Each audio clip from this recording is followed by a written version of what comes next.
participou muito da minha trajetória, da minha graduação, do meu mestrado. Então, é o que é a professora Jennifer, atualmente professora adjunta da Unipampa, que participou de muitas pesquisas, muitos estudos. Então, Jennifer, seja muito bem-vinda aqui. Vou passar a palavra para ti e eu já vou compartilhar teus slides aqui pelo outro computador. Perfeito. Bom, então, pessoal, sou Jennifer, tenho muita satisfação de estar aqui com vocês, né? Me sinto muito honrada pelo convite, pelas palavras do Yasser. A gente tem aí uma trajetória conjunta, né? A gente foi contemporâneo na graduação, trabalhamos juntos em várias coisas, inclusive no movimento estudantil, né, Yasser? Então, acho que a gente tem aí uma trajetória de amizade profissional que né? Eu sou professora aqui na Unipampa desde 2015. Sou doutora pela UFPEL, tá? Então, desde 2017. E venho aqui na universidade, desde que me inseri na Unipampa, trabalhando com pesquisas quantitativas. A minha formação também sempre foi na área quantitativa.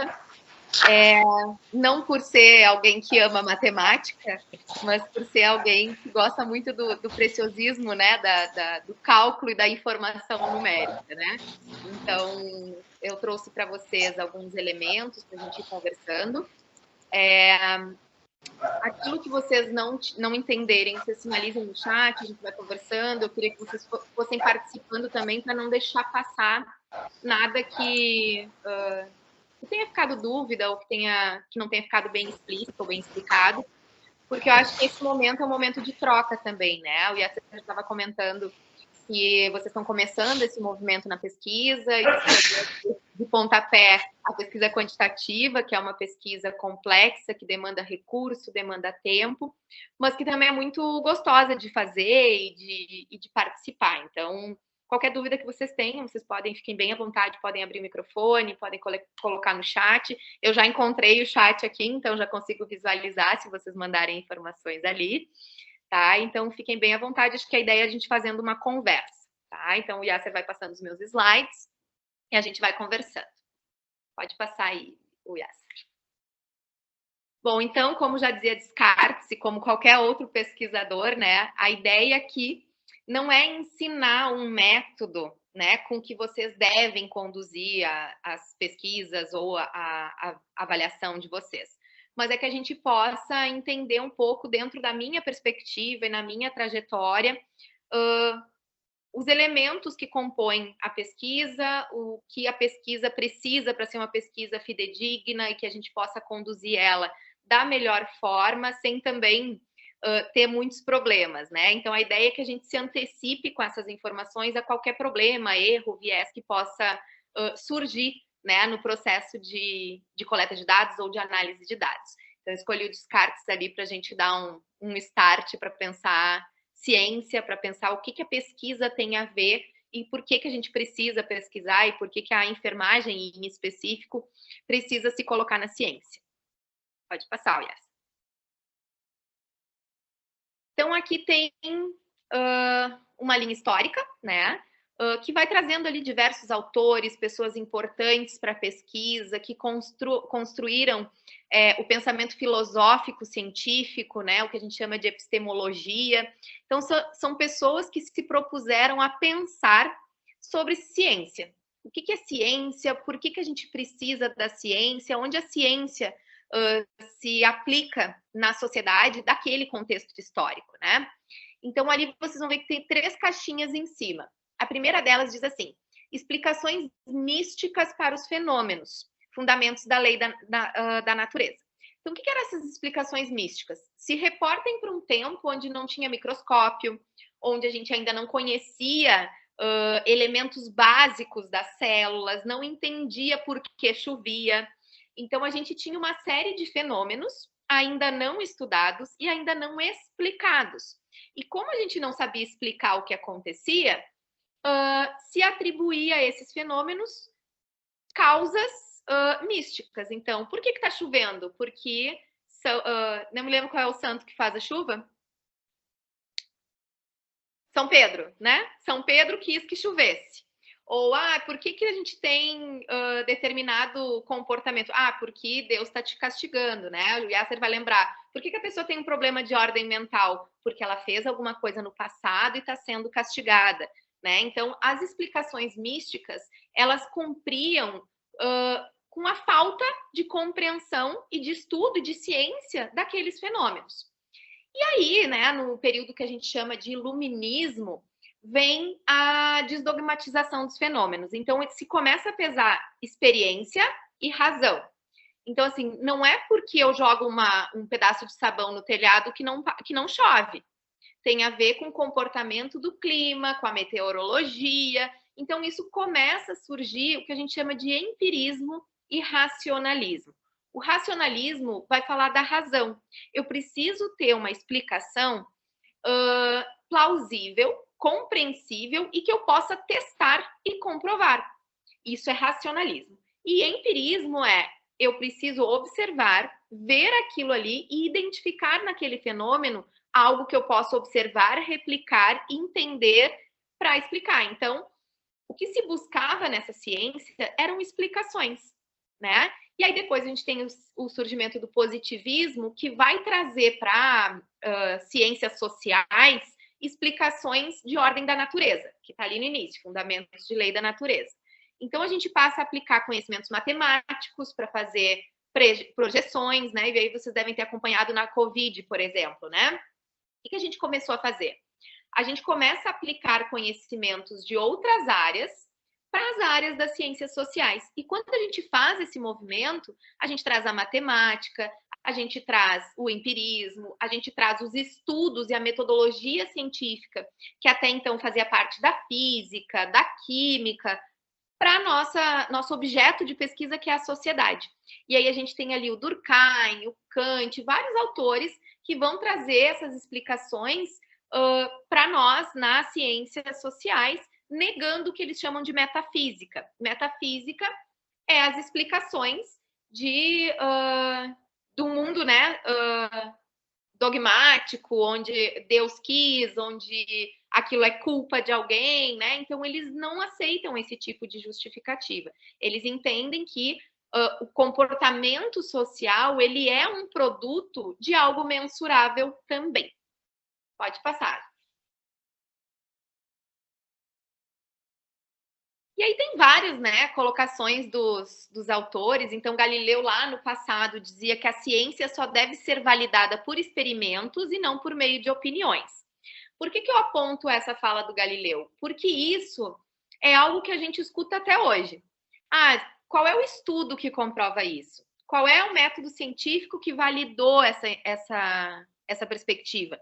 E que as opiniões individualizadas de pesquisadores ou de pessoas públicas, elas por si só não são ciência. Então, quando a gente pega lá, né, até esses atos ministeriais que houveram durante a pandemia, né, que não tinham embasamento de cunho científico, eles são questionáveis, porque a gente está falando ali de apresentação de opiniões, de ideias que ainda não foram validadas ou comprovadas.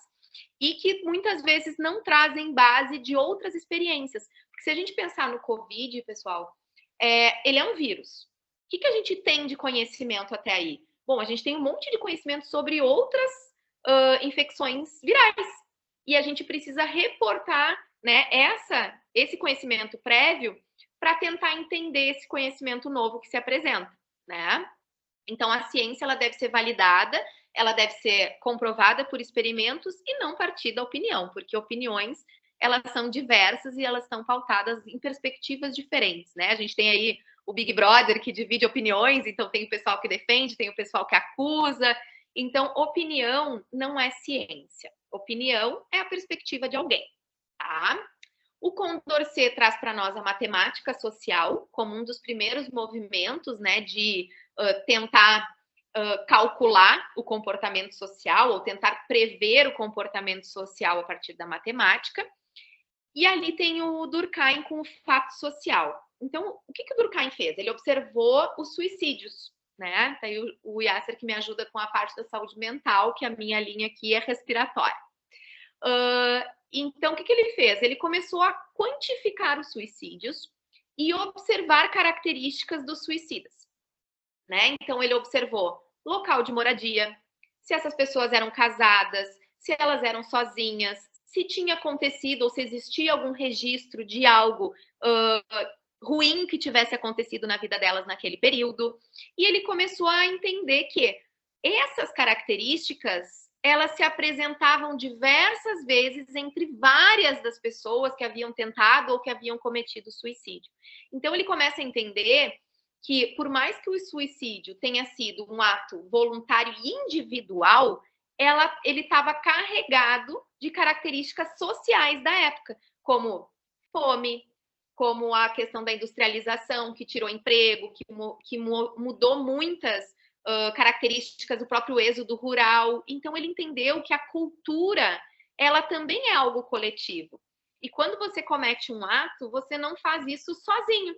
Você é produto de um contexto social, né? Então, ele traz isso para nós, dando elementos de que a gente pode, sim, quantificar fenômenos sociais.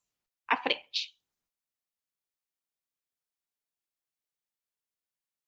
Ali eles diz, o Hobbes, né, ele traz para nós que nós não somos seres sociais por natureza, e que a nossa relação é a união, né, que acaba sendo motivada por interesse.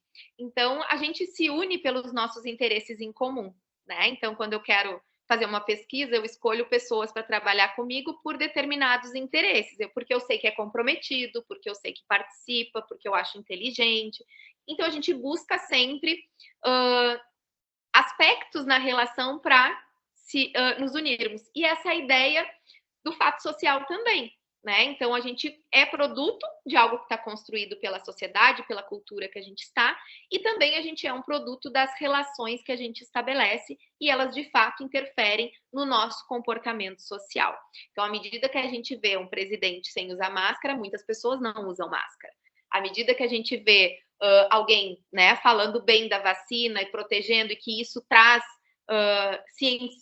cientificamente comprovações de redução de casos, muito mais pessoas apoiam a vacina. Então, essa é a lógica, né? Nós nos unimos e nós nos comportamos conforme o nosso meio social e conforme as relações que a gente constrói.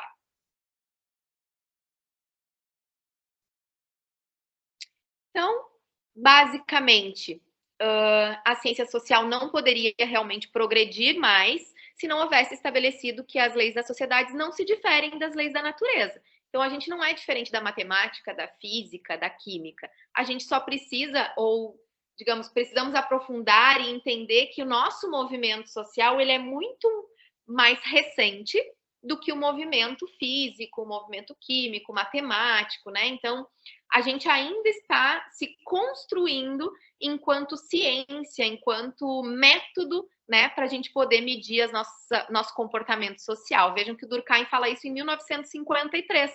Então, é super recente, né? A matemática já existia há muito tempo aí. Então, a gente tem essa prerrogativa de que somos uma ciência em construção e que precisa também começar a validar seus métodos. À frente. Então, dito tudo isto, a gente tem aí os princípios da ciência para nos nortearem quando a gente vai pensar em construir um projeto de pesquisa ou construir uma pesquisa que trabalhe, né, com esses objetos sociais que são basicamente o nosso objeto na enfermagem ou na área da saúde como um todo. Então, os princípios da ciência, eles dizem que o conhecimento científico ele nunca é absoluto ou final, e ele pode ser modificado ou substituído. Por que isso é importante? Porque o primeiro passo para a gente pensar em pesquisa é conhecer aquilo que a gente quer pesquisar. Então, digamos que a Giane Almeida Cordeiro, que está participando. Giane quer fazer uma pesquisa e ela quer pesquisar câncer de mama, tá? Então, a Giane quer pesquisar câncer de mama. Primeira coisa que ela precisa ver é qual é o conhecimento produzido, o que já existe sobre câncer de mama. Aí ela vai fazer uma pesquisa, ela vai identificar vários estudos, e nesses estudos ela vai ver o conhecimento produzido. Vocês têm aí, né, o Yasser está falando, eu trabalho bastante com revisão e com construção de TCCs de revisão. Então, o que é a revisão? É uma busca para entender como aquele tema foi se constituindo ao longo do tempo, como ele vai se mudando de um tempo para cá ou a partir de novas descobertas. E a gente precisa também entender que a gente nunca vai conseguir olhar o fenômeno completamente, né? Então, nada é obtido integralmente, né? São sempre aproximações ou novos conhecimentos que vão trazendo para nós um conhecimento válido até que alguém derrube esse nosso conhecimento, né? Então, a gente estava, novamente, com o exemplo da Covid, que movimentou muito essa perspectiva dos conhecimentos básicos, né? Até então, a gente achava que as gotículas e os aerossóis, eles tinham um determinado peso ou uma densidade molecular, e a gente descobriu com a Covid que isso não procede, né? Que a gente inspira moléculas muito maiores e que elas também têm aí a capacidade de infecção e de infectividade que a gente acreditava que não teriam. Né? Então, a gente vê que a cada observação, a cada tecnologia nova, a gente adquire novos conhecimentos e derruba conhecimentos antigos. À frente.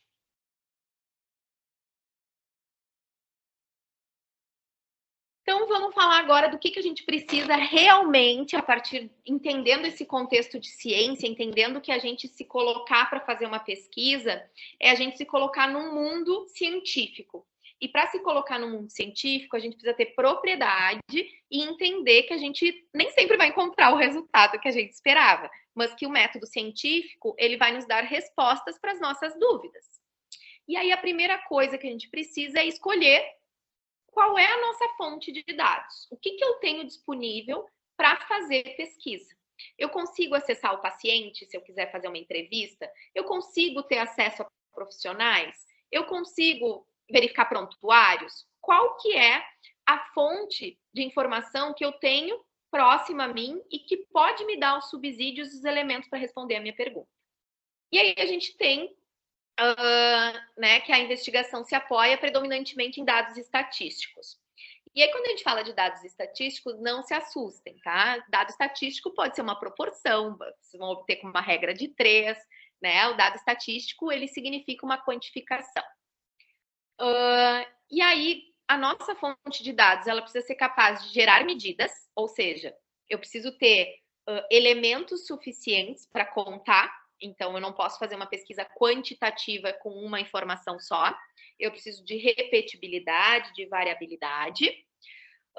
Eu tenho que ter um método de coleta dessas informações que me garanta precisão, tá, dos resultados. Ou seja, eu tenho que coletar precisamente e do mesmo modo para cada um dos elementos da minha amostra. E eu tenho também que tentar evitar erros de análise e de interpretação desses dados que eu estou obtendo. A gente divide, para fins didáticos, em dados primários e dados secundários. O que são os dados primários? É aquilo que eu pesquisei, que eu perguntei, que eu observei, que eu calculei. Se eu fizer aqui uma pergunta para vocês, por exemplo, prontuários são fonte primária ou secundária? Quem quiser já vai respondendo aí no chat. Opção 1 ou opção 2? É primária ou secundária? A partir do momento que vocês vão me respondendo, isso vai me trazendo dados e informações que eu posso quantificar aqui em proporção, em números. X pessoas disseram que é primário, X pessoas disseram que é secundário. E os dados secundários são bases de dados pré-existentes, ou seja, aquilo que eu consigo consultar que já existe. Por exemplo, quando vocês fazem um levantamento bibliográfico, né? São dados secundários. Aquelas pessoas fizeram uma pesquisa primária e elas publicaram. O acesso à produção daquele artigo é uma fonte secundária. Yasser, não estou vendo aqui, ninguém respondeu ainda. O que vocês acham? Prontuários são fonte primária ou secundária? Partindo dessa explicação. Podem chutar quem não entendeu nada até agora. Vamos responder, pessoal. Laila botou ali, primária. Por enquanto, 100% acha que é primária, porque só a Laila respondeu até agora. O que mais? Acho que é primária também, Mariane. Podem colocar só 1 e 2 aí também, é uma possibilidade. A galera tá indo na primária. Bom, quando a gente pensa em prontuário, depende do que eu quero analisar, tá? Se eu quero analisar dados clínicos de pacientes, ela para mim é uma fonte secundária, porque eu não estarei com o paciente, né? Se eu for analisar prontuários com o objetivo de uma análise de qualidade do prontuário, por exemplo, ele é uma fonte primária. E aí vocês estão corretos em colocar que é primária. Então, depende do que eu vou analisar. Ele pode ser primário e ele pode ser secundário. Então, ninguém tinha chance de errar essa resposta. Dados, ele pode ser primário se eu estou analisando a qualidade do meu prontuário, uma informação específica, o número de prontuários, número de registros no prontuário, número de profissionais que atenderam e registraram no prontuário. Ele pode ser uma fonte secundária se o meu objetivo não é o prontuário, mas a informação que ele me dá, como, por exemplo, se eu analisar os prontuários e tiver lá quantos pacientes estavam hipertensos na sala de espera de uma unidade básica de saúde, por exemplo. Né? Eu vejo isso levando pelos prontuários, então ele é uma fonte secundária, porque eu não estou medindo a pressão de cada uma das pessoas daquela sala, né? Então ele pode ser primário ou secundário, dependendo do meu objetivo. Adiante.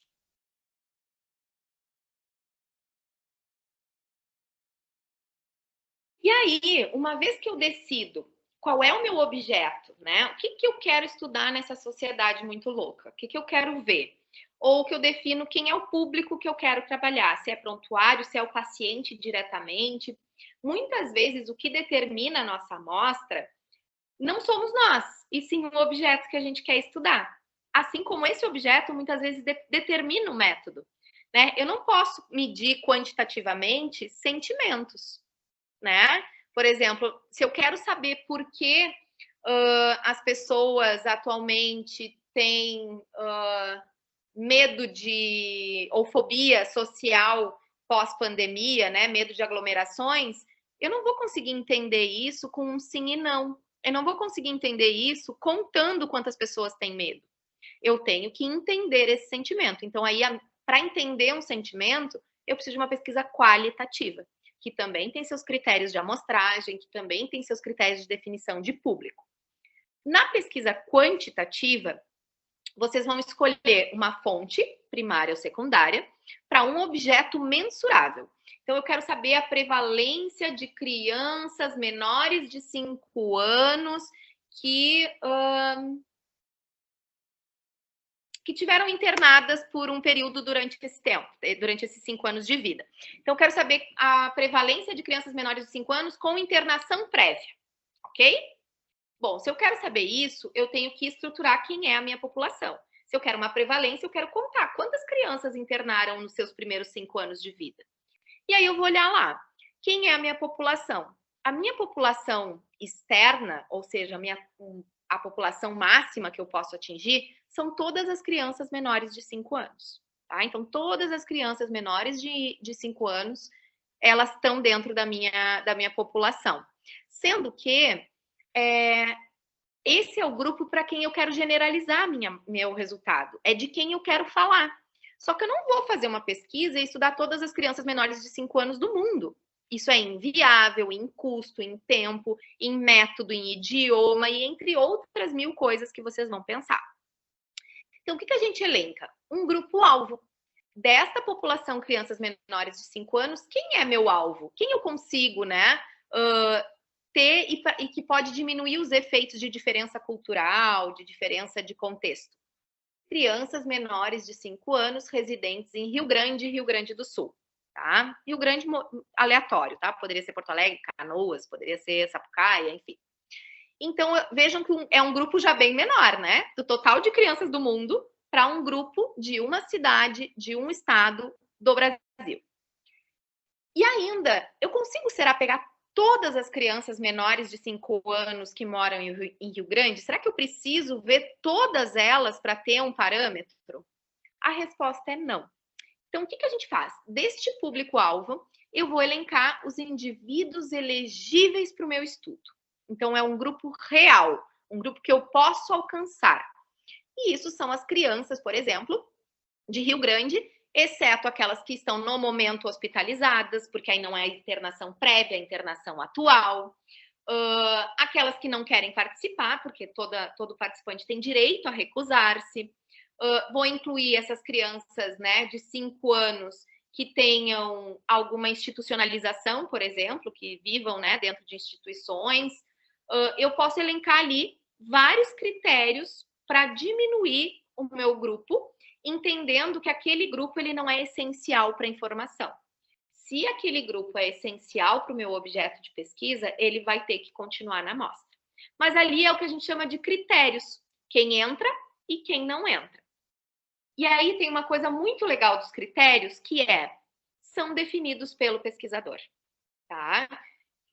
O pesquisador, quando ele propõe um estudo, ele vai se apropriar, obviamente, de todo o conhecimento, ele vai buscar, ele vai estudar, e ele vai ter propriedade para dizer este grupo precisa estar e este grupo não precisa estar. E ao fazer isso, ele está conduzindo os critérios da sua amostra. E isso é facultativo ao pesquisador, é ele que determina. Só que ele vai ter que, obviamente, arcar com as consequências desse delineamento que ele elege. Então, se eu tiro alguém da minha amostra, eu tenho que ter uma justificativa, né, coerente para dizer, não, esse grupo aqui eu não quero. Então, por exemplo, eu trabalho com tuberculose.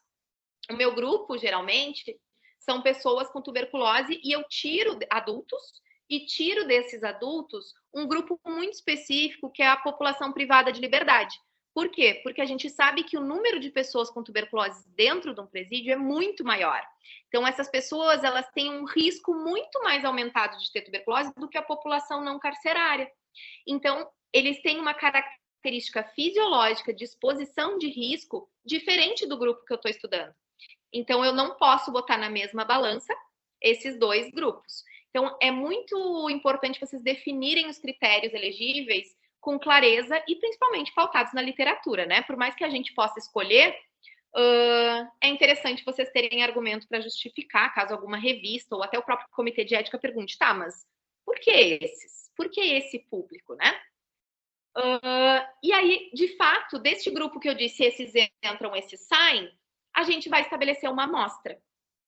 Por exemplo, um grupo de crianças menores de 5 anos, residentes no município de Rio Grande, em número de 450. O que é o 450? É o meu cálculo amostral. É um subconjunto da população real a partir dos critérios pré-determinados e calculados. Se eu tenho 6.000 crianças, tá, em Rio Grande que nasceram nos últimos 5 anos, eu até poderia fazer um censo e ver todas essas crianças que nasceram, tá? Mas isso me demanda uma estrutura, um tempo, um orçamento que muitas vezes a gente não tem. E muitos estudos mostram, né, e na pesquisa a gente tem isso como uma máxima, que a partir de um determinado número populacional a informação se repete. E aí a gente perde a capacidade ali, a gente entra numa grande variabilidade e a gente não precisa de uma variabilidade tão alta para ter resultados fidedignos. E isso é o cálculo amostral. Então, eu vou olhar aquele problema. Em outros estudos, me dizem que a incidência de tuberculose é 38 mil por 100 mil habitantes. Então, se eu olho 38 por 100 mil habitantes, eu tenho mais ou menos uma margem para entender qual é a proporção de pessoas que eu preciso estudar. Dentro de 100 mil, eu preciso de X, tá? E aí se aplicam, tem vários tipos de cálculo. Os cálculos amostrais, eles dependem do que vocês já conhecem sobre a população. Se você tem 6 mil, tu já sabe que é 6 mil, tu vai colocar lá o que tu quer de erro, possibilidade de erro, o que tu quer de confiança, né? Esse erro e essa confiança são as margens pré-determinadas que vocês devem ler nos artigos 95% de confiabilidade, 0,05 P significativo. Essas informações entram aí. É quando eu calculo a minha amostra que eu digo, eu não quero errar. Se eu não quero errar, a minha margem máxima de erro é 5%, 95% de certezas. Eu posso mexer nesse valor e dizer que eu aceito 10% de erro e eu tenho 90% de chances de certeza. Só que quando a gente puxa a certeza para baixo e o erro para cima, o nosso significativo, o nosso fidedigno também diminui. Então, a maioria dos estudos que vocês vão encontrar vai trabalhar com 95,5, exceto para populações raras, que aí a gente tem aí algumas margens diferentes, tá? Estou indo muito rápido ou está dando para acompanhar, pessoal? Não, acho que está dando para acompanhar e acho que a explicação tá bem clara mesmo. E acho que, claro que o objetivo nesse momento não é para mostrar para vocês como vocês vão fazer o cálculo exatamente, que acho que isso precisaria um outro momento, um outro espaço para fazer essa discussão, inclusive na utilização dos programas específicos para isso, que daí demandaria uma outra atividade, um outro momento, um outro espaço. Mas acho que é bem isso que tu está falando, e acho que é importante você já ter um pouco dessa noção de que para eu conseguir fazer uma amostra, eu preciso ter toda essa base anterior. E aí pensar muito nessa questão da literatura. Aí, por exemplo, nós na saúde mental, nós temos a máxima, por exemplo, aproximadamente de 20 a 25% da população mundial e do próprio Brasil acabam sofrendo algum tipo de transtorno ao longo de sua vida. Então, um dos pontos que nós vamos levar em conta na nossa amostragem é esperado que aproximadamente 25% dessa população vá apresentar algum transtorno mental e que nós vamos pesquisar. Por exemplo, na nossa pesquisa, nós usamos isso como base para as pessoas que vão participar da pesquisa nesse momento e que talvez todos que tenham interesse poderão participar num momento futuro. Perfeito, acho que é isso, Yasser. Eu fui trazendo os conceitos para a gente ir entendendo esses elementos e me coloco à disposição em outros momentos também para a gente trabalhar cálculo, e aí a gente trabalha cálculo, vamos calculando, cada um traz um exemplo, a gente monta um exercício para cada um trazer dados e a gente vai trabalhando nessa perspectiva. Pode passar. Então, a ideia é, uma amostra, ela vem de uma população real que diz respeito a uma população-alvo que vai falar de um universo maior que é para o qual a gente quer transferir os nossos resultados depois. Tá? Então, quanto menor as possibilidades de erro, maior a nossa amostra. Então, se eu quiser 1% de erro, eu vou ter 99% de certeza, eu tenho que pegar uma amostra muito grande. Então, a gente sempre recomenda, né, 95%, porque aí vocês vão estar trabalhando com uma lista factível, né? E sempre quando a gente conhece a população total, né, que nem o Yasser está falando, o número de alunos, por exemplo. Bom, a gente vai lá na universidade e diz, olha, quantos alunos a gente tem na universidade hoje? Ah, hoje temos tanto. Ah, então se eu tenho lá 15 mil alunos, eu já sei que eu vou partir desse universo para extrair uma amostra que vai estar relacionada ali com o que a literatura me diz que é a prevalência ou a incidência daquele transtorno mental, ou daquele problema, ou daquela queixa, né? Por exemplo, a gente fez aqui teve um levantamento, né, o Yasser, sobre ouvir vozes entre os alunos da graduação. E foi uma pesquisa muito legal e que partiu dessa ideia. Nós temos esse contingente total de alunos e na população em geral, tantos por cento dizem que ouvem vozes. Então, vamos buscar esses X% nesse grupo aqui. E aí se calcula a amostra. E assim, gente, cálculo de amostra, tu aplica uma fórmula, né? Não tem nem muito mistério. Se tu botar no Google lá, gerador de amostras, vocês vão ter vários softwares que vão ali, tu vai botando as informações e vai sair um número de amostra ali, tá? Adiante. Bom, e o que eu quero saber, né? Como é que eu vou fazer essa pergunta? Como é que eu chego para o paciente, ou para o usuário, ou para o profissional de saúde, ou para quem for a minha amostra, e pergunto? Primeira coisa que eu recomendo. Quando vocês estão na graduação, quando vocês estão começando a pensar em pesquisa, depois vocês vão fazer pesquisa nos serviços também, né? Como profissionais. Partam sempre de um questionário já estruturado ou validado. É mais fácil, vocês têm segurança de que ele mede aquilo que ele quer medir. Se não houver um instrumento para medir o objeto de pesquisa que vocês escolheram, aí vocês vão construir um questionário. E aí, ao planejar o questionário, a gente também precisa já saber que tipo de análise eu vou fazer. Se eu vou fazer uma análise estatística e eu quero comparar dois grupos, eu tenho que saber que as minhas perguntas têm que ser fechadas e o mais próximas de sim ou não, de escala de 1 a 10. Se eu quiser comparar grupos, eu preciso ter uma forma fechada de que eles respondam dentro de uma mesma escala para que depois eu possa compará-los. Se eu fizesse uma pergunta aberta, cada um ia falar uma coisa e eu nunca ia conseguir juntar aquele grupo num grupo só. Quem determina, né, quem estabelece as possibilidades de medição de cada variável é o pesquisador. Então, por exemplo, vocês podem fazer uma escala de conformidade de 1 a 5, vocês podem atribuir uma nota de 0 a 10, e a pessoa bota com vírgula, sem vírgula, o quanto elas quiserem. Então, quem define como isso vai ser medido são vocês enquanto pesquisadores. Olha, eu quero saber o grau de satisfação do pessoal da Liga de Cardiologia com a palestra. Aí eu boto lá, escala de 1 a 5. Todo mundo responde a nota que quiser. 1, 1,3, 1,5, 2, 3, 4, enfim. Eu posso fazer uma pergunta fechada, do tipo, você está satisfeito? Sim ou não? E vocês vão escolher a opção que representa vocês. Eu posso fazer uma múltipla escolha, do tipo, como você considera a apresentação de hoje? Informativa? Científica? Chata? Cansativa? E vocês vão marcar as opções que representam vocês. Então, o modo de criar o questionário, ele é muito amplo. E aí, eu sempre sugiro que vocês trabalhem com as medidas que vocês têm mais proximidade. E que vocês tentem manter um padrão de medida no questionário.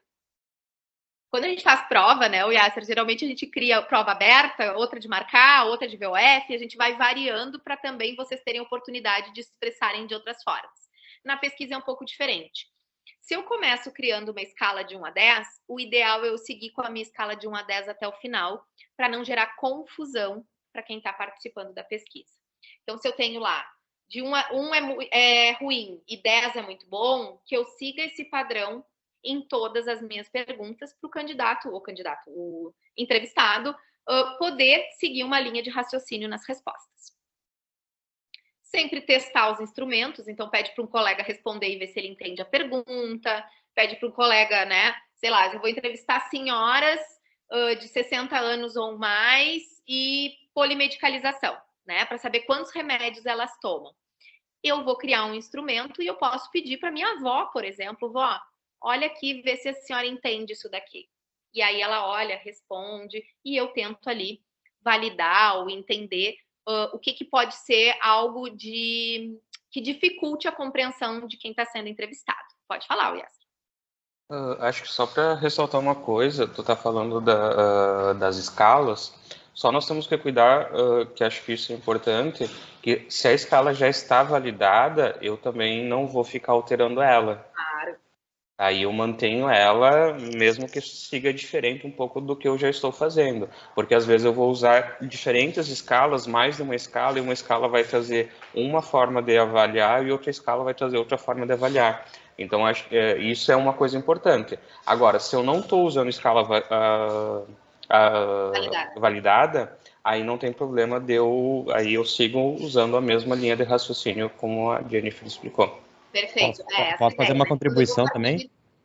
Quando eu vou partir da construção de um questionário, eu preciso padronizar. Se eu vou usar algo validado, e aí quando a gente usa algo validado, a gente sempre recomenda que a própria sequência do questionário também seja. Primeiro eu aplico esse, depois eu aplico esse outro método validado, para não ter confusão de resposta também. Alguém mais ia falar? Eu cortei alguém? Eu. Obrigada.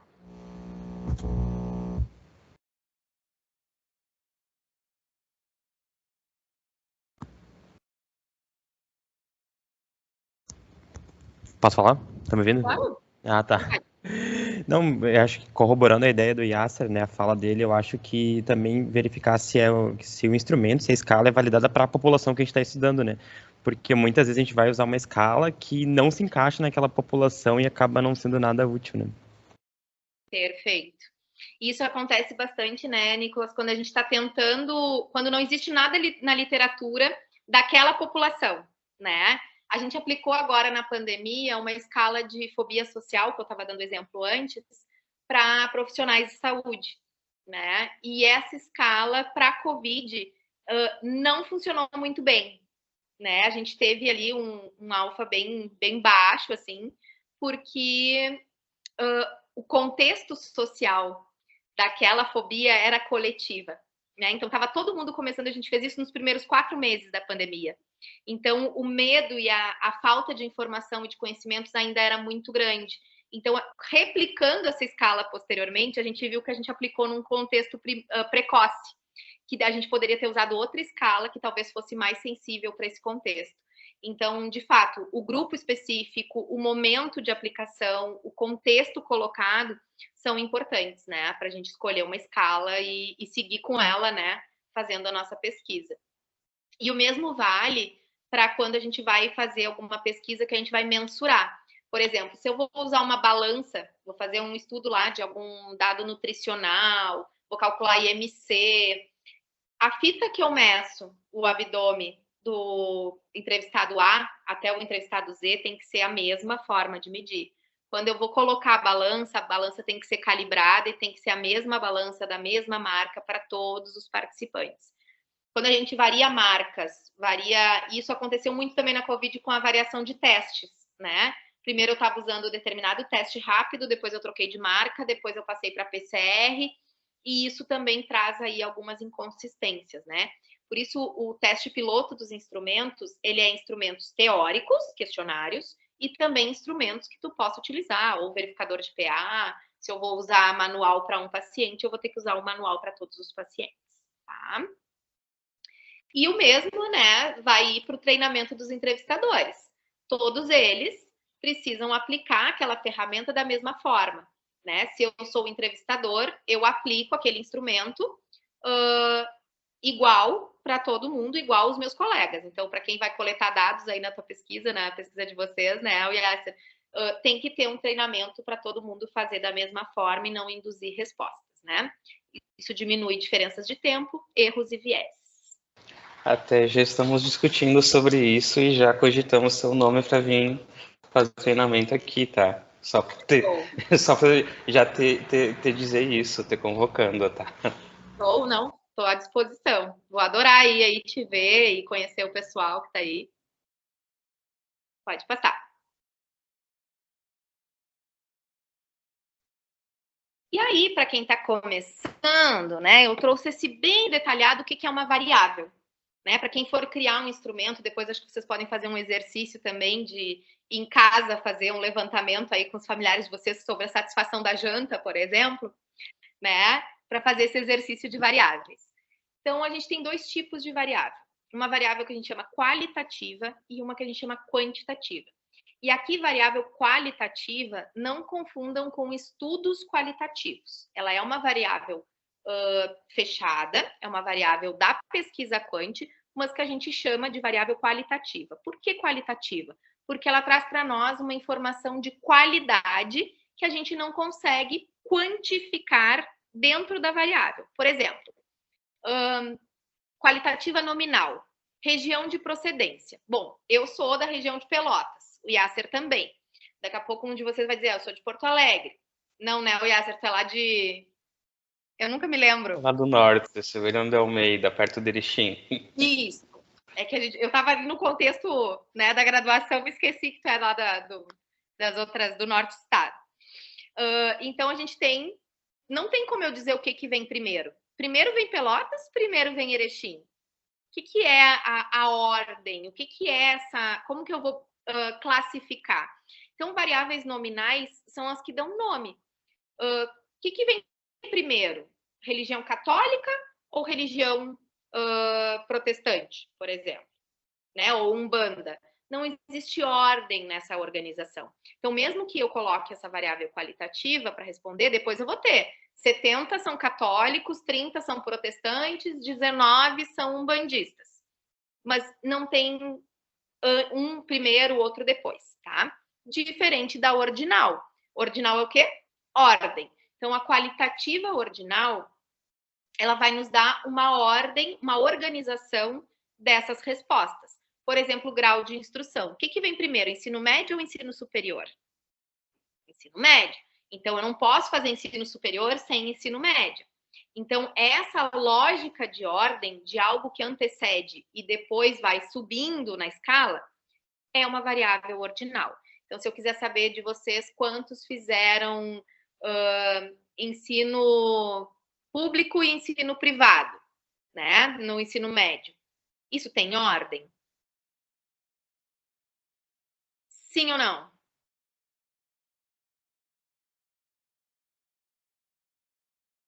Não. Não. Então, é uma variável qualitativa nominal. Se eu quiser saber de vocês o semestre que vocês estão cursando, é nominal ou é ordinal?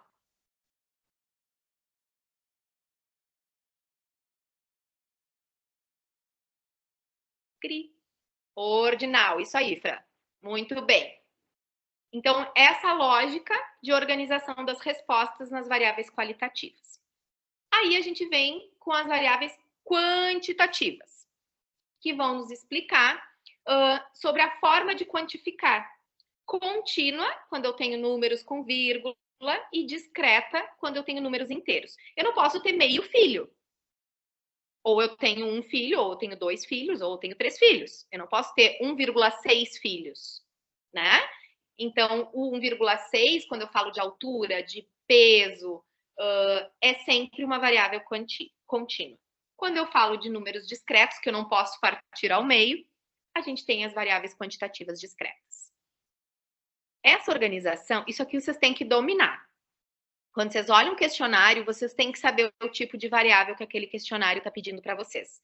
Porque isso daqui determina meio de análise. Eu não posso fazer uma análise quantitativa de comparação, por exemplo, num teste T com variável nominal. Eu só posso fazer teste T para variável contínua.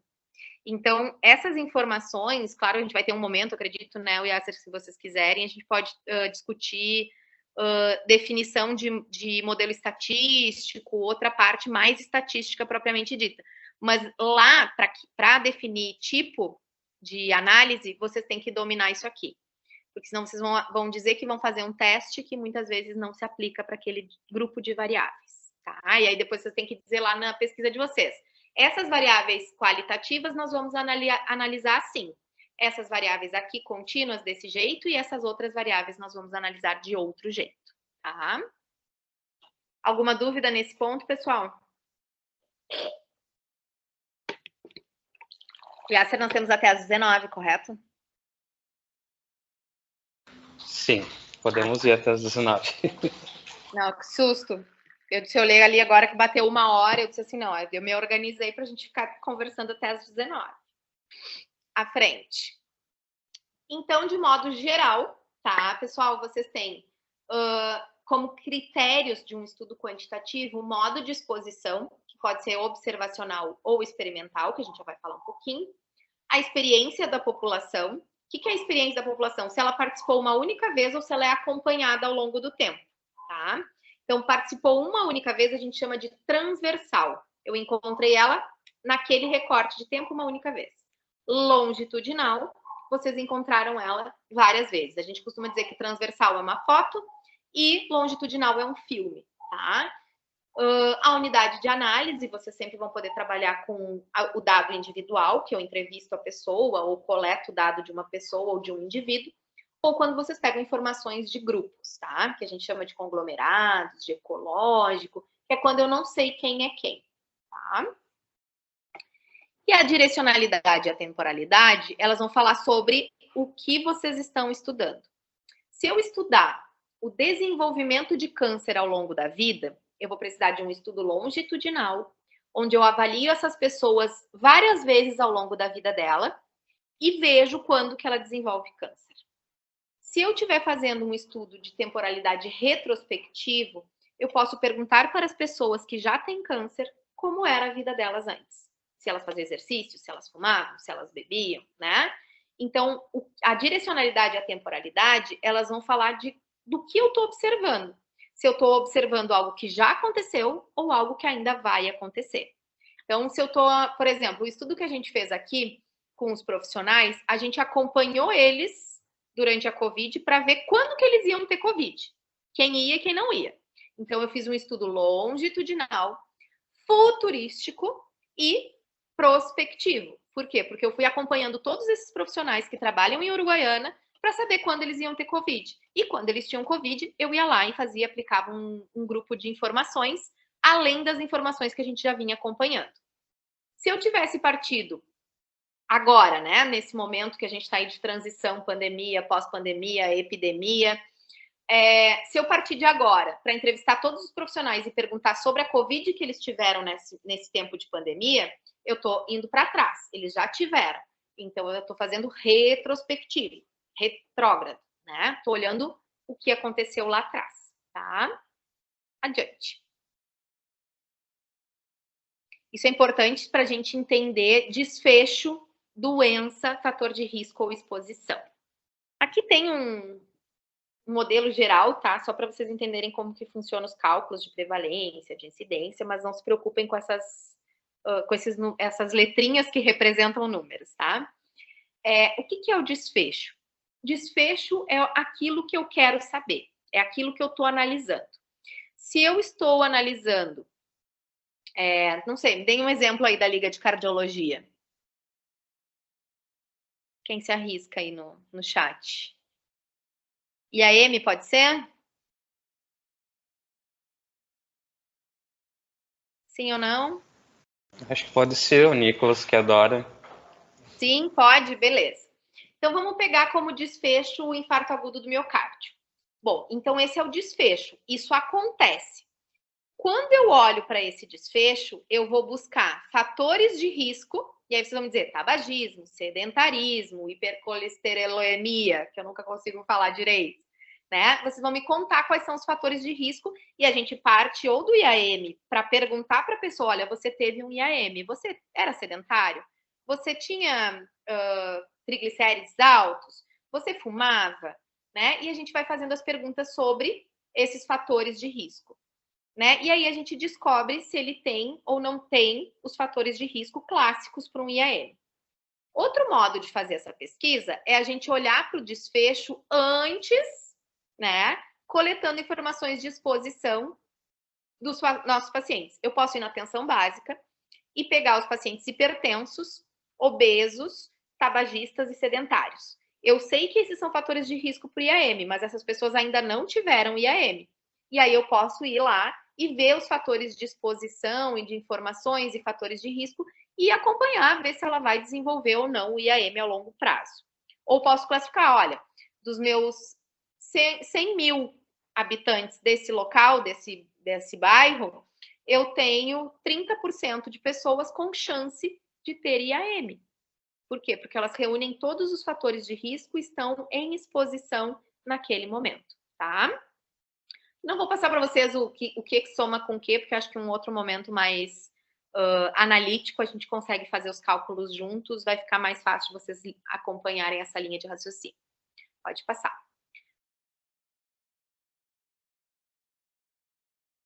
E aí a gente tem os tipos de estudo, então.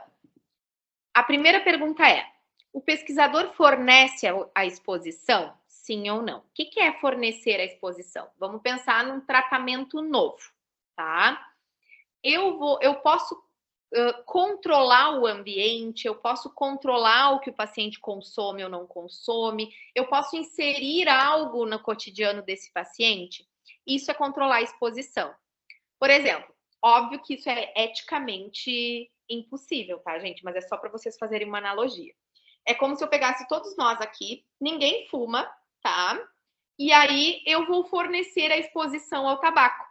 E aí eu vou dizer, este grupo vai fumar e este grupo não vai fumar por X tempo e depois nós vamos comparar os resultados. Eu estou dando a exposição, eu estou colocando vocês expostos àquele item, né? Então, isso é fornecer a exposição. Se eu forneço a exposição, é um estudo experimental, porque eu estou fazendo a experiência. Se eu não forneço, é um estudo observacional. Então, observacional, eu vou dizer assim, quem fuma? Quem não fuma? Aí quem fuma levanta a mão, quem não fuma levanta a mão quando pergunta sobre não tabagistas. E aí a gente divide os grupos. Eu não forneço a exposição, vocês já estão expostos, tá? Então aí é um observacional. Dentro do experimental, a gente vai falar também de alocação aleatória. Quando eu coloco as pessoas num grupo, aleatoriamente, ou seja, eu sorteio as pessoas para cada grupo, ou quando eu não faço isso. Então, vocês vão ver lá nos artigos, ensaio clínico randomizado sobre tal tema, tá? Randomizado significa que eu sorteei as pessoas para cada grupo. E não randomizado significa que eu escolhi quem fazia parte de cada grupo. E aí, sempre quando a gente escolhe quem faz parte do grupo, tem o risco, se o critério não for bem definido, de eu ter selecionado aquilo que melhor me convinha para os meus resultados. Então, isso é experimental. O modelo experimental aí tem com fármaco, você já deve ter ouvido falar de placebo. Então, quando eu vou dar a exposição, estou criando um fármaco novo, tá? Todo mundo está usando Plasil e eu vou dar um medicamento novo. Então, esse grupo vai continuar usando Plasil e esse grupo vai usar o novo. Então, eu estou controlando, eu estou dando a exposição com o medicamento novo. Ou, não existe no mercado uma droga específica e eu vou criar uma nova. Então, para esse grupo é placebo, ou seja, eles vão tomar um comprimido de farinha, e esse grupo vai tomar o comprimido, de fato, com um componente farmacológico. E aí eu vou comparar os resultados desses grupos, tá? Então, eu estou dando a minha exposição. No grupo observacional, a gente não oferece nenhuma exposição. Eu não crio as experiências, eu observo as experiências. E aí a gente pode definir se tem um grupo de comparação ou se eu vou analisar todo mundo junto. Então, quando eu não tenho um grupo de comparação, é um estudo descritivo. Eu vou contar, olha, aqui nós temos 30% de mulheres, 15% de LGBTQIA+, eu tenho tanto por cento disso, eu tenho tanto por cento daquilo, eu tenho aqui a média de idade é até 25 anos, pelas carinhas que eu tô vendo que eu vi ali nas imagens. Então, a gente vai descrever, tá?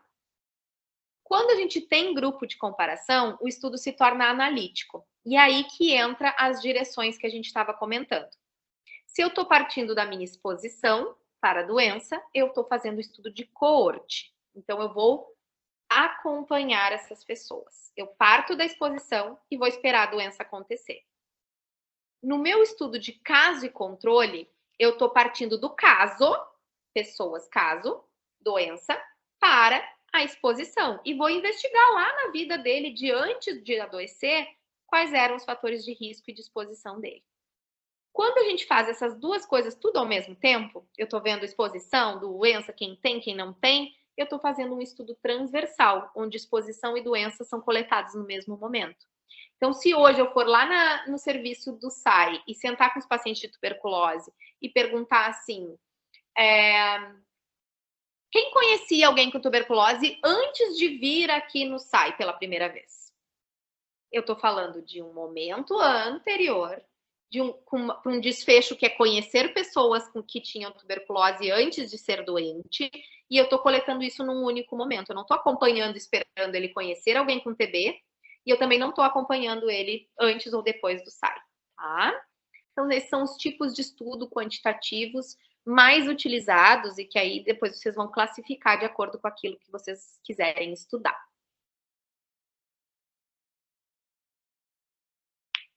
Aqui tem um aprofundamento sobre os observacionais, né? Onde eu mostro... Pode passar, Yas. Onde eu mostro nesse esquema, acho que o melhor esquema, que a amostra nos estudos transversais, a gente vai estratificar como? O que é o analítico e grupos? Eu vou fazer 4 grupos. O grupo da pessoa que teve o IAM e estava exposto, o grupo da pessoa que teve o IAM, mas não estava exposto, ou seja, não tem os fatores de risco, o grupo que não teve IAM, mas tinha os fatores de risco, e o grupo que não teve IAM e não tem os fatores de risco, tá? Então, são formas de organizar para a gente poder comparar quem tem IAM, se tem ou não tem os fatores, quem não teve, se tem ou não tem os fatores. E neste modo de comparar, eu vou poder afirmar se aquele fator de risco influencia ou não influencia, se ele é uma causa, se ele produz o efeito, e aí o efeito é o IAM. E aí a gente vai medindo, né, de acordo com as ferramentas analíticas e estatísticas que a gente tem. Adiante. A mesma coisa, estudos de coorte e estudos de caso controle. Vocês vão ver que eles são muito parecidos, tá? Por quê? Porque eles vão partir das direcionalidades. Pode passar, Yasser. Tem dois gráficos também sobre isso. Então, o caso e controle, quem é caso, já é caso. Não tem como deixar de ser caso. Então, quem é caso, eu vou só saber se ele está exposto ou não estava exposto. Quem é controle, eu vou controlar. Se ele se tornar doente, ele não é, se ele se tornar caso, ele não é mais controle. Ou ele sai da amostra, ou ele entra lá no grupo de casos. E o controle tem que ser alguém que não é doente. E aí eu também vou olhar os expostos e os não expostos. Entendem que, ó, estudo de caso e controle, vou estar acompanhando ali os expostos e os não expostos. Então, se eu tenho alguém que se torna doente, ou alguém que eu identifico como doente, ele não pode ser meu controle, tá? Ou ele vira caso para análise, ou ele sai do estudo, tá?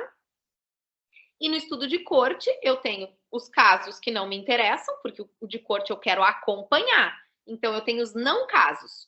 Vou ficar cuidando os expostos e os não expostos e vou observar ali quem fica doente, quem não fica doente. E aí a gente compara os comportamentos dos grupos, tá?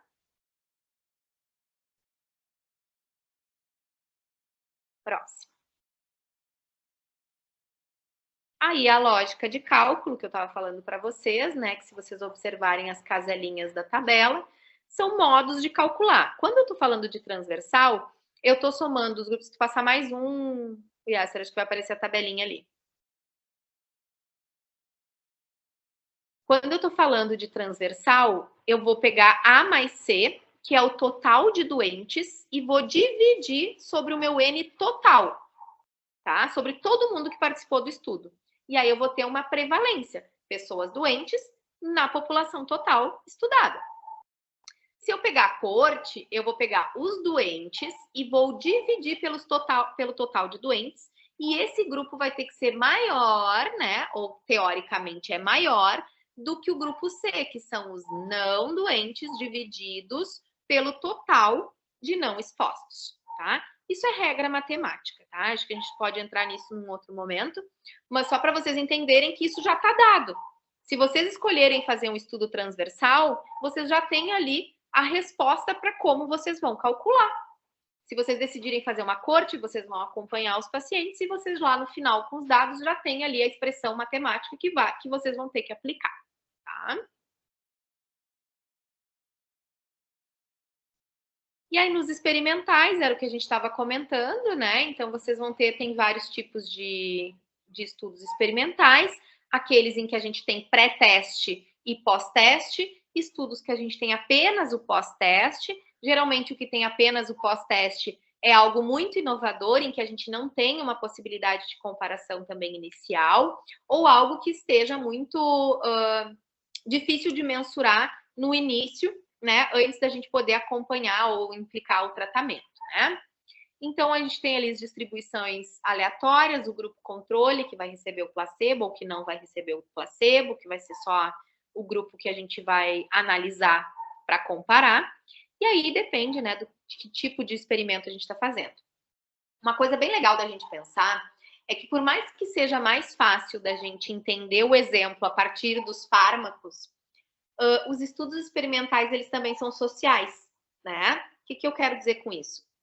Quando eu vou fazer, por exemplo, essa aula, se eu tivesse aplicado para vocês um instrumento de conhecimento sobre os critérios de estudos quantitativos, e aí eu dou a aula e aplico no final um instrumento sobre os critérios de estudos quantitativos, provavelmente a resposta inicial ela é mais de menos conhecimento do que a final. Se vocês prestaram atenção, se vocês acompanharam, né? Isso também é uma intervenção, também é um experimental, né? Eu estou oferecendo para vocês um momento, né? Para vocês aprofundarem esse conhecimento, e aí a gente pode medir quem já sabia disso antes, quem está sabendo disso agora, né? Então, o experimento social, ele também pode ser medido com educação e saúde para a população, ele pode ser um experimento de mudança de método, por exemplo, de aula, e aí a gente tem, né, metodologias ativas, que a gente tem comparações, porque mudam o método de ensino e de aprendizagem. A gente pode ter como experimental participar do supervisionado, por exemplo, antes do supervisionado, depois do supervisionado, como é que entende agora a enfermagem. Então, tem várias coisas que são de cunho social que também são experimentos, tá? Claro que isso exige todo um desenho para controlar determinadas informações e características para a gente poder, né, ter confiança de que a gente está medindo adequadamente. Próximo. Aqui é sobre os testes estatísticos, é só para depois o Yasser pode compartilhar com vocês a apresentação. Aqui, para quem já está nessa fase de querer pesquisar, querer ler os artigos científicos com mais propriedade, quiser estudar, aqui a gente tem um resumão, Yasser, dos tipos de estudo com base nos tipos de variáveis que eu falei antes. Então, se eu sei que existe uma relação entre as minhas variáveis, né, eu vou olhar para a distribuição dos meus dados. E a partir do tipo de variável, eu vou conseguir determinar o tipo de teste que eu preciso ou que eu espero, né, para responder a minha questão. Se com causa e efeito, sem causa e efeito, se o meu desfecho é quantitativo, se ele é qualitativo. Aí eu acho que num outro momento seria legal a gente sentar e ir discutindo sobre os tipos de teste no momento que vocês tiverem dados para a gente ir olhando também, né? Que aí eu acho que é legal a gente ver os resultados para diferentes tipos de teste, porque aí é legal a gente entender qual é o teste que melhor se aplica para aquela informação que eu tenho.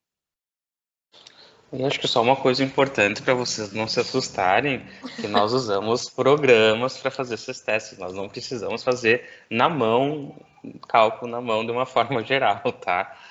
Então, vai ter programas específicos que nós podemos usar tanto para fazer a coleta de dados quanto para fazer a análise de dados, tá? Então, exato, só para não se assustarem. Não se assustem com os nomes ali também, porque, por exemplo, quando a gente olha, Kruskal-Wallis, o que é isso? É o sistema, o software, ele vai calcular para vocês, é tranquilo. Correlação, como é que calcula, né? Andressa, essa pergunta é bem legal. A gente tem alguns programas livres, tá? Os melhores programas, eles são programas não gratuitos. Por que eu digo os melhores programas? Porque eles geralmente têm todos esses testes junto. Os programas livres, muitas vezes, eles têm um ou dois, alguns destes, e aí isso também dificulta para o pesquisador testar várias possibilidades de teste, né? Um que eu sempre falo para quem tem Excel, no computador, tem o R, né? Depois vocês coloquem ali, vocês vão ver lá nas configurações do Excel de vocês. Quem não tem pode baixar também o sistema R, ele é gratuito, e ele faz esses cálculos, né? Você seleciona lá no R, coloca o teste que você quer fazer naquela planilha de dados que você tem, e ele gera o resultado para vocês. Não, Andressa, podem acessar. Eu tenho alguns que depois eu vou passar para o Yasser também, que eu tenho com algumas chaves de acesso teste para vocês também irem treinando, né? Quando a gente compra por exemplo, eu tenho um que eu comprei, que eu uso muito, que é o Stata, e eu tenho estatística também. E eles vêm com chaves para treino. Aí eu mando para vocês, dura um mês. Né, essa chave de treino, e aí vocês conseguem manipular, ir olhando os testes e testando. Ele vem com uma planilha de exemplo também, para vocês irem calculando, irem fazendo, seguindo passo a passo, é bem legal. Eu dei uma aula sobre isso também no Tuareg, Yasser, depois posso te passar a gravação da manipulação dos testes. Acho que é legal, a gente pode compartilhar se tiver interesse. Até um dos programas que nós iremos utilizar para a nossa pesquisa é o próprio EpiInfo, que eu descobri aleatoriamente não faz muito tempo, que agora ele tem a versão para celular e tablet, e que dá para fazer a coleta de dados já direto nele, que isso facilita muito, e que aí nós não precisamos mais carregar aquele monte de instrumentos de papel, e que depois nós teríamos que codificar para depois digitar. Então, assim, ele é mais prático, mais tecnológico, e acho que... Eu vou te passar outro também, o Yasser, que a gente usou na EpiCovid, tá? Que ele não depende... Eu acho que o EpiInfo, ele depende de internet. E aí, dependendo de onde tu tá, né, dependendo de como vocês vão organizar a coleta, né, não lembro exatamente como vocês se planejaram, mas se tiver internet, beleza, 3G dá conta também. Mas a gente, na EpiCovid, a gente não sabia, né, claro, teve uma época que era do Brasil inteiro, então a gente não sabia onde que a gente ia estar e se ia ter internet ou não. Então, a gente usou um outro programa que também é tu baixa ele online, depois tu consegue usar ele offline e ele salva os dados e vai direto para o banco também. Eu não me lembro exatamente o nome, mas depois eu te passo. Tecnologia ajuda bastante, né? Mas, Andressa, não te preocupa, depois a gente passa para vocês os programas para vocês irem manipulando e irem fazendo esses testes, até para gerar dúvidas, para a gente poder conversar num outro momento. E aí a grande pergunta sempre é: meus dados, os meus resultados são confiáveis? Ou seja, eu desenhei todo um planejamento de pesquisa. Eu escolhi minha amostra, eu determinei quem vai estar dentro, quem vai estar fora. Eu calculei a amostra. Se vocês jogarem no Google lá, gerador de cálculo de amostra, vocês vão ter o cálculo de amostra que vocês precisam. Fiz todas essas etapas, criei meu instrumento, também adotei um instrumento validado, montei a minha estratégia, treinei minha equipe, tenho lá os celulares todos com o questionário para começar as coletas, fiz as entrevistas e tenho que agora saber se os meus dados estão, né, corretos e se a gente consegue aplicar, né, testes estatísticos neles, considerando possíveis erros, né? Então, ali tem uma frasezinha, né? Deixa eu ver se eu consigo enxergar aqui. Dá para mexer nessa barra aqui. Um epidemiologista precisa ter mãos sujas e mente limpa. O que isso quer dizer? Que quando a gente faz uma coleta de dados, a gente tem uma hipótese, né? E não basta conhecer o método, eu preciso saber aplicá-lo. Então, tudo que a gente está falando aqui, depois tem que gerar um movimento de estudo para poder aplicar corretamente tudo isso. E ainda, eu preciso ter a mente limpa, por quê? Porque eu posso chegar no resultado que não era o que eu esperava, ou que não era o que eu queria, ou que não era o melhor resultado, né? Ou que eu tenho fragilidades nos meus dados, né? E aí, gente, isso é muito comum. Tem uma parte da minha tese até que eu nunca publiquei, porque eu identifiquei que tem uma fragilidade nas respostas dos profissionais. E era uma das coisas que me incomodava e que eu queria saber. Eu trabalhei com planejamento de ações para tuberculose e me incomodava a questão do diagnóstico. E o diagnóstico eu não pude usar, porque a pergunta que eu criei para aquele instrumento, ela tinha dupla interpretação. E eu só percebi isso analisando os resultados depois. Então, a mente limpa é dizer assim, preciso desapegar também e entender que houve uma fragilidade, então esse dado eu não vou utilizar, tá? À frente. E aí a gente tem como formas, né, de garantir a qualidade dos nossos dados, as avaliações dos critérios de Hill e dos tipos de vieses que a gente pode encontrar e a gente pode se preparar para antecipar-se a eles. Então, os critérios falam da força de associação dos meus resultados. Quanto mais forte a associação, mais chance de ser uma relação causal, né? Causa e efeito. Isso, de fato, causa IAM. Esse comportamento, de fato, causa determinada doença, né? Por exemplo, tabagismo intenso vai levar à possibilidade de câncer de pulmão. Então, essa força de associação, ela garante para nós mais próximo da certeza, tá? A consistência, né? Então, várias pesquisas com achados semelhantes aumentam a chance da nossa pesquisa ter encontrado dados corretos, né? Se todo mundo na literatura encontra uma coisa e só eu encontro outra, isso tem que me despertar, não que eu tenha feito errado, mas isso tem que me despertar uma dúvida para que eu possa me posicionar quanto a essa dúvida no conhecimento científico e abrir um novo caminho de estudos para comprovar se isso de fato é ou não é assim, tá? Outra é a especificidade, se na presença da causa eu tenho o efeito, né? E é isso, a gente vai falar um pouquinho ali do viés. A temporalidade, né? Se o fator precede o desfecho, então eu posso ter IAM sem ser tabagista? Posso. Então, tabagismo não é uma causa de IAM, é um fator de risco de IAM, tá? O gradiente biológico, né? O aumento da causa hipotética aumenta o efeito? Bom, quanto mais eu fumar, aumento o tabagismo, associo esse tabagismo com outros fatores de risco, eu aumento o efeito de IAM. Eu tenho mais chances de ter IAM, né?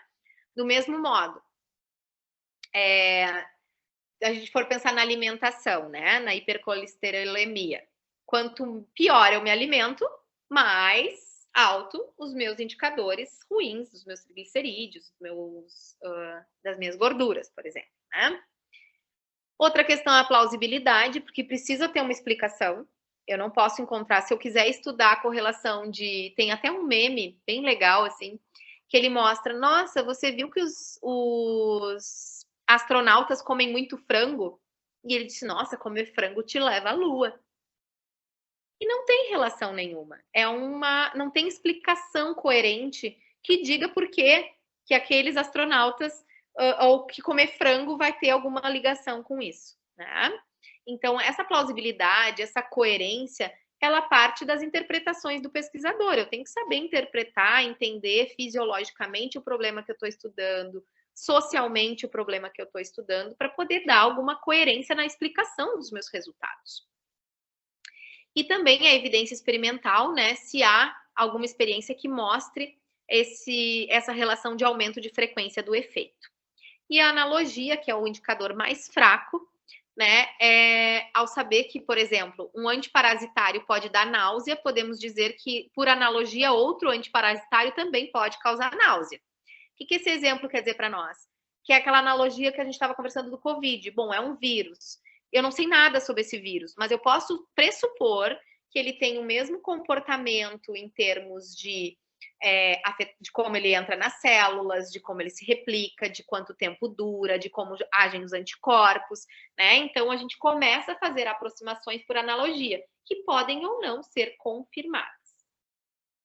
E aí, tudo isso para dizer o quê? Que quando eu faço as minhas variáveis, quando eu encontro a minha população, eu tenho que tomar o cuidado de coletar as informações de exposição, desfecho. Eu preciso saber o mediador para evitar fator de confusão, né? Então, viés de seleção é se eu escolher uma amostra errada, né? Eu quero estudar câncer de mama e eu escolho mulheres de 20 a 26 anos. Será que esse é o grupo correto para eu estudar câncer de mama? Aí eu vou encontrar lá que 1 entre 1000 mulheres teve câncer de mama. Porque a faixa etária, ela não é uma faixa etária condizente com o processo fisiológico do câncer de mama, não é a faixa etária mais prevalente, que tem, né, que faça algum tipo de acompanhamento também, por exemplo, as mamografias. A minha forma de escolher essas mulheres provavelmente não vai estar coerente com aquilo que eu quero estudar. O viés de informação é quando eu coleto uma informação equivocada ou eu dou para o meu entrevistado uma informação equivocada. E isso é algo que a gente consegue identificar nos treinamentos, né, Yasser? Que é como eu vou fazer a pergunta, como essa pergunta vai ser coletada. Então, isso é algo que a gente consegue se preparar ou prever e anteceder que esse erro aconteça.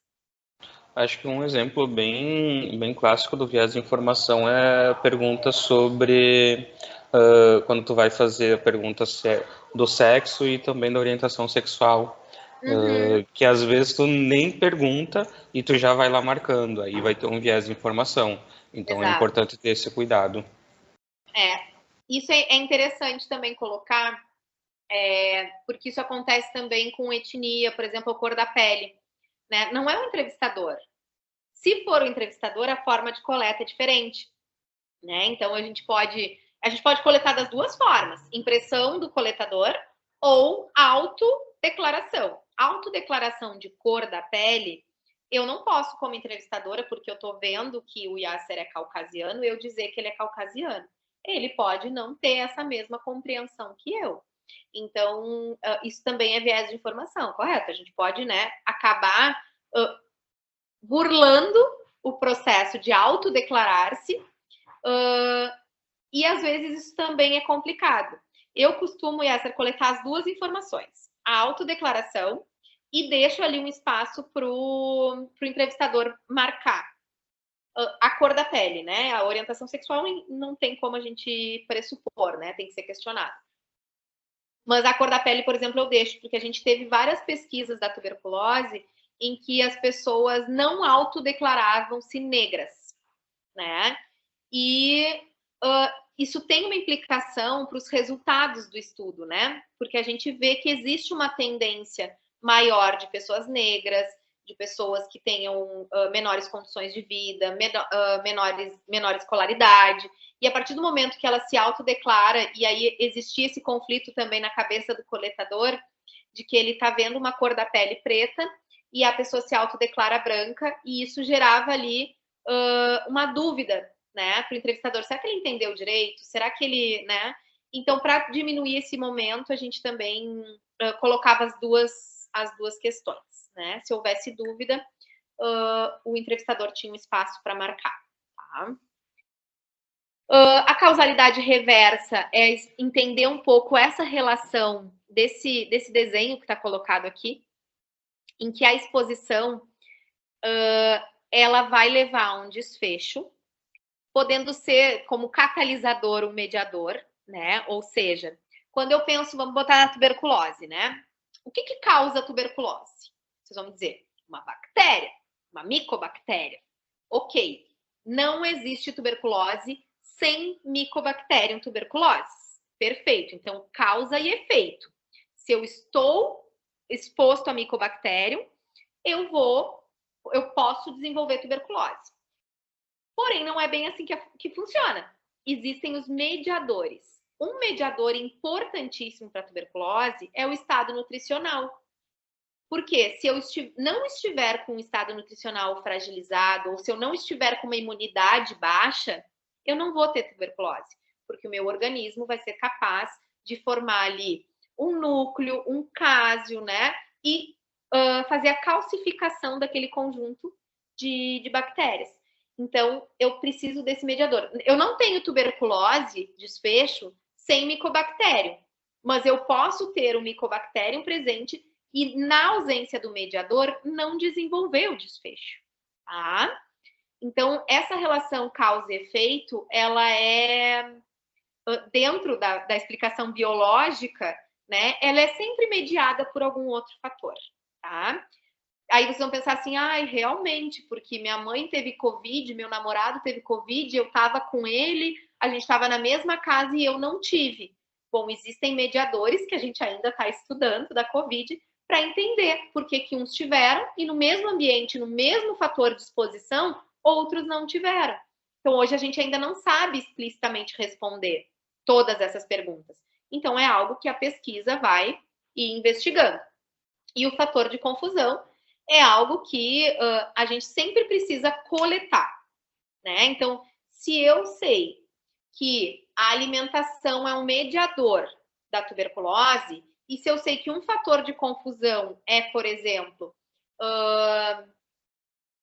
enfisema pulmonar, porque as pessoas ignoram a tosse, levam mais tempo para procurar o serviço e tal, eu preciso saber se essa pessoa que está com tuberculose, eu estou entrevistando, ela tem ou não tem enfisema, né?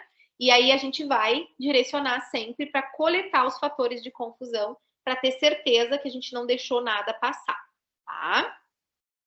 Próximo. As referências. Todo mundo tava, ai, graças a Deus, essa mulher parou de falar. Né? E aqui eu deixo para vocês um versinho do Mário Quintana, que diz que se as coisas são inatingíveis, não há motivo para não querê-las. Que tristes os caminhos se não fosse a presença distante das estrelas, né? Ou seja, se vocês querem ser pesquisadores, se vocês querem aplicar pesquisa quantitativa, não entendam isso como algo inalcançável, porque não é, né? Entendam que vocês estão aí iniciando uma trajetória, né, na graduação, começando a fazer os movimentos, e que vocês podem fazer mestrado, doutorado, se tornar pesquisadores renomados. Então, eu acredito muito nessa geração que vem na formação agora, né, que está vivendo a universidade agora, num contexto muito rico de acesso, de tecnologia, de possibilidades. Então, eu sempre digo que eu boto muita fé na nossa humanidade, né? Apesar de tudo que a gente tem visto também nas redes sociais, na questão política e social, mas eu acredito muito que quem está dentro da universidade, quem está dentro dos cursos de formação, quem está dentro, né, de um espaço onde a gente pode pensar e construir ideias e dialogar e construir juntos, é privilegiado e com esse privilégio pode fazer o que quiser, né? Então, coloquei esse trechinho aí que me agrada muito. Aí tem meus contatos, depois eu acho ali, né, o Yasser, caso alguém quiser me seguir no Insta para pegar alguma informação, pode me chamar no direct, no e-mail também. Aí tem meu celular para alguma coisa mais urgente, assim, né? Se quiserem alguma informação ou tirar alguma dúvida da aula. E estou disponível, não sei se vocês têm dúvidas, se vocês querem fazer algum comentário, trazer alguma informação. Pessoal, aproveitem essa oportunidade, tirem dúvidas. Eu sei que é algo bastante novo para a maior parte de vocês. Então, talvez vocês estejam ainda um pouco confusos por ser algo novo e tem muitos nomes diferentes que até então vocês não tinham ouvido ou lido sobre esses termos. Mas se tiverem dúvida, aproveitem agora. Vamos ter outros momentos, outros espaços para discutir um pouquinho também sobre alguns tipos de estudos, mais especificamente de alguns estudos quantitativos, estudo de corte, ensaios clínicos. Também vamos ter o lado da pesquisa qualitativa, que nós não somos só quantitativos. Mas acho que é um primeiro momento. Vocês já tiveram a primeira atividade com a professora Camila sobre como ler um artigo, agora com a Jennifer sobre pesquisa quantitativa, e essa é a ideia de nós seguirmos um pouco essa discussão para nos aprofundarmos um pouquinho mais sobre a temática da pesquisa, para vocês se apaixonarem pela pesquisa e fazerem também pesquisa. Eu acho que enquanto eles vão pensando aí nas dúvidas e vão colocando no chat ou vão se preparando para falar, essas nomenclaturas, elas parecem difíceis, assim, da gente captar num primeiro momento. Mas o que eu gostaria que vocês levassem da aula é a ideia de que o pesquisador, e vocês enquanto pesquisadores, porque vocês podem fazer pesquisa, todo mundo pode fazer pesquisa, ele tem muita responsabilidade e ele também define a pesquisa que ele quer fazer, né? Isso vai ter impactos, melhores ou piores resultados, enfim, mas ele é, digamos assim, o senhor ali das suas definições do seu estudo. Então, a literatura, né? Se vocês tiveram uma aula de como ler o artigo, vocês já devem ter visto em alguns artigos esses termos de significante ou de significativo, tipo de estudos, termos que estavam ali. Aos pouquinhos vocês vão cada vez lendo mais, estudando mais, vocês vão se apropriando de um tema de pesquisa, vocês vão entendendo ali como ele se encaixa dentro de cada critério da pesquisa quant ou da quali ou de qualquer outra pesquisa, né? Mas me coloco à disposição, acho que já fiquei louca de vontade de ir para aí já fazer treinamento, da gente discutir, da gente estar junto, né? Porque às vezes a gente nessa troca online fica mais tímido, enfim. A Andressa colocou ali. Para ser um pesquisador, é necessário ter o acompanhamento de um outro pesquisador, ou se quiser iniciar uma pesquisa, criar algo, eu posso? Olha, Andressa, bem legal essa pergunta. Para ser um pesquisador, basta querer ser, tá? Todavia, para fazer um estudo com outras pessoas, com seres humanos, a gente precisa de autorização de um comitê de ética em pesquisa, né? Então, eu não posso decidir entrevistar vocês sem eu ter uma autorização de um comitê de ética. Mas se vocês quiserem, por exemplo, fazer uma pesquisa, fazer um levantamento de informações, vocês podem, né? Em especial, a gente sempre fala, né? Depois que pegou o canudo na mão, que é profissional de saúde, vocês têm, inclusive, a responsabilidade de pesquisar dados e informações nos serviços que vocês vão ocupar. E não precisa ter um treinamento específico, um curso específico ou pós-graduação. Vocês são pesquisadores a partir do momento que vocês pegam o diploma. E se vocês quiserem fazer pesquisa, vocês podem, só vocês têm que respeitar aí essa questão da autorização da instituição e do comitê de ética. Dessa coloca ali que, particularmente, tenho muita dificuldade para organizar minha mente e, principalmente, saber onde achar. Hoje, na internet, tem muita informação, mas nem sempre eu sei se isso é correto. Perfeito. tem programas voltados para pesquisa. Sim, a UFPEL também tem um curso que eles fazem geralmente nas férias, e eles disponibilizam agora online também as aulas gravadas, que eles discutem tudo isso que a gente estava conversando hoje, eles trazem com maior aprofundamento para quem quer. Geralmente eles fazem para quem está indo para o mestrado ou para quem está começando na pós-graduação, mas é legal de vocês assistirem também. Eu tenho bastante material, posso mandar para o Yasser para ele compartilhar com vocês, porque eu acredito que a internet ela tem muita coisa mesmo, né? E a gente saber o que é confiável, o que não é, é difícil de início, assim, né? Mas eu sempre recomendo livro, né? Livro de metodologia não tem erro. Não vão se perder. A gente tem os livros do Pereira, que é muito bom, muito didático, fácil de entender. Um que eu tenho em PDF, vou mandar para vocês, é o da Bonita. É um livro que ele fala com termos bem simples, e ele é muito bom. Foi o livro que eu comecei a estudar, ele é de 2010, né? A versão 2 é de 2010, eu comecei a estudar ele em 2008, quando eu ainda estava, né, na graduação, e ele é muito claro, ele é bem direto, assim, e também é um livro que vocês conseguem, que tem em PDF gratuitamente, e é bom de vocês estudarem. Eu vou passar para o Yasser, porque acho que se a gente direciona alguns livros, algumas coisas, fica mais fácil também de vocês irem se apropriando.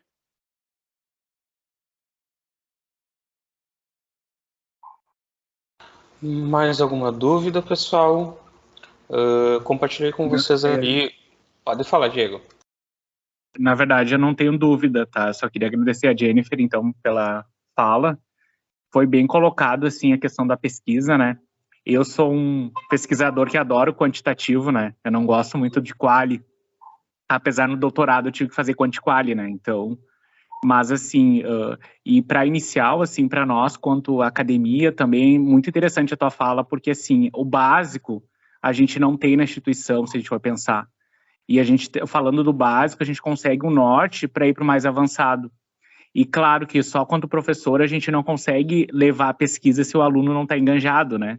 Então a tua fala trouxe muito isso de a gente conhecer o que a gente está fazendo, o que a pesquisa é e o que ela vai evidenciar para nós, né? Quanto profissionais da área da saúde. Então eu gostaria de agradecer em nome da instituição, também em nome de todos os colegas também que colaboram, né? Na pesquisa, e é um campo novo também para nós, da instituição, porque não é muito falado dentro da Uniriter, tá? Isso é uma realidade que a gente já sabe, fora da Uniriter, mas a gente está tentando fomentar o máximo possível. A Liga foi uma construção pelo Nicolas, também um colega, então para fomentar mais isso, o Yasser vem com um projeto, né, agora de extensão. Então, a tua fala só colaborou mais ainda com o nosso fomento aqui, nosso instigamento por pesquisa, e eu acho, sim, será muito bem-vinda quando vier a Canoas, Porto Alegre, né, Zona Norte, Zona Sul, para falar, porque contribui até a gente fazer uma parceria com um pouco de uma pesquisa, né, de 2 centros de faculdade, né, um privado e um federal. Isso é muito legal também, a gente consegue ter uma visão da pesquisa diferente, né, que daí a gente vai ter o viés, com certeza, né, é uma realidade totalmente diferente, mas eu acho que sim, e foi muito, muito boa a tua fala, assim. Nunca tinha escutado tu falar, tá? Só já sabia de nome, conhecia, currículo, a gente pesquisa, né? A gente sabe, quando a gente é professor e colega, a gente vai olhando. E aí, quando eu vi, assim, o teu currículo, eu gostei muito, porque tu é da linha da pesquisa, né? E é totalmente da linha oposta da minha. Daí a tua fala só veio colaborar mesmo, assim, agradeço mesmo, tá? Pela tua presença online e pela tua disponibilidade para falar conosco, né, e com os alunos também, tá? Em nome de todo mundo. Show, Diego. Eu que te agradeço pela fala. Acho que a gente tem muita coisa aí, liga de cardiologia, eu trabalho com respiratório, dá para a gente pensar em algo aí cardiorrespiratório, dá para a gente trabalhar junto, com certeza, até. É bom essas parcerias, né? Aqui fronteira e região metropolitana são contextos muito diferentes, que daqui a pouco é interessante da gente estar comparando dados, comparando até a formação, né, dos nossos alunos nesse contexto. E eu acho que para os meninos, né, para os alunos, assim, Diego, é interessante que eles comecem participando de cada etapa, né? Inicialmente pode ser que hoje eles não entendam muito bem a palestra, né? Não entendam o que é essencial em quantitativo. mas eles vão participar da coleta de dados, eles já vão entender como aplica o instrumento, eles vão aplicar o instrumento, vão digitar dados, ou vão ter que, né, depois olhar para a qualidade dos dados no banco, vão ter que começar a somar, dividir. Então, eles vão entendendo, depois vão olhar para a literatura para ver se combina com o resultado deles. Eu acho que pesquisa a gente constrói aos poucos, né? Eu lembro, Yasser, quando a gente estava na graduação, eu fiz parte de um grupo de pesquisa com a minha orientadora da graduação, que era a Roxana, da USP. A primeira vez que eu fui na reunião, eu não abri a boca, né? Não tinha nem condições. Se eu saía, eu não tinha condições de formular uma dúvida. Se eu não estava entendendo nada. E aí depois eu revi, assim, fui estudando os materiais mais para frente, depois de participar de algumas etapas de pesquisa, e descobri que eu tinha como entender a partir do que eu ia vivenciando. Então, vocês vão poder, a partir dos projetos, das situações que vão surgindo, vocês vão ir conseguindo viver esses momentos e tirando as dúvidas, né? E tem um grupo aí mais que qualificado, Diego, Yasser, Nicolas, o grupo que vai guiando aí vocês nessa linha da pesquisa e da inserção da pesquisa em saúde, enfim. Cheia de detalhes, diz a Mariane. Ai, Mariane, tu acha que eu fui demais?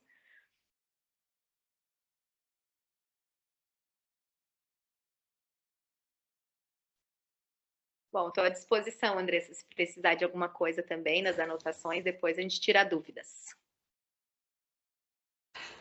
Eu acho que gostei muito também da palestra, acho que serviu muito para pensar. Concordo com a Andressa que é uma pena o único contato acabar sendo no TCC. O nosso objetivo nesse momento é justamente modificar isso.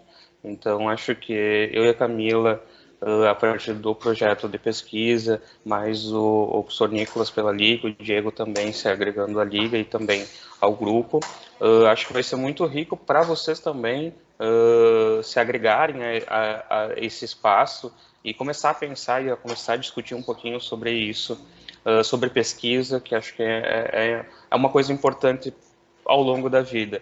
Até uma das coisas que vale destacar que nós trabalhamos em algumas disciplinas alguns projetos de intervenção e que justamente o projeto de intervenção ele pressupõe que você faça uma pesquisa e com base no que as pessoas respondem para ti sobre as dúvidas, necessidades e assim por diante. Então, nós trabalhamos em certa medida isso, mas não focamos muito na pesquisa, no método científico de pesquisa, porque o objetivo do projeto de intervenção não é tanto isso. Mas é uma base para nós termos uma pequena noção. Então, é isso. Gostaria de agradecer muito a você, Jennifer. Sabe que eu te admiro bastante, eu gosto muito de você. Então, muito obrigado pela participação. Agradeço em nome tanto do grupo de estudos quanto da Liga de Cardiologia. Só agradecer, pessoal, está compartilhado ali no chat tanto a lista de presença quanto a pesquisa de satisfação em relação à atividade de hoje. E aí, é isso. Procurem lá no Insta, então, Eu botei ali, Yasser, porque a gente faz algumas lives no arroba ali do Tuareg no Instagram, e aí, em seguida, a gente traz também algum tema de pesquisa ou alguma temática específica, às vezes a maior parte do tempo de tuberculose e Covid, né? Mas a gente traz algumas coisas ali sobre pesquisa também, sigam lá e quando vocês quiserem também, estamos sempre à disposição, Yasser. Adorei, assim, quando precisar e quiserem a minha presença, estou sempre disponível e a gente pode ir construindo aí essa parceria de trabalho juntos. Tranquilo, muito obrigado, pessoal. Então, uma boa noite para todos vocês e nos encontramos daqui a uns dias de novo para discutir mais algumas coisas. Tchau, pessoal. Tchau.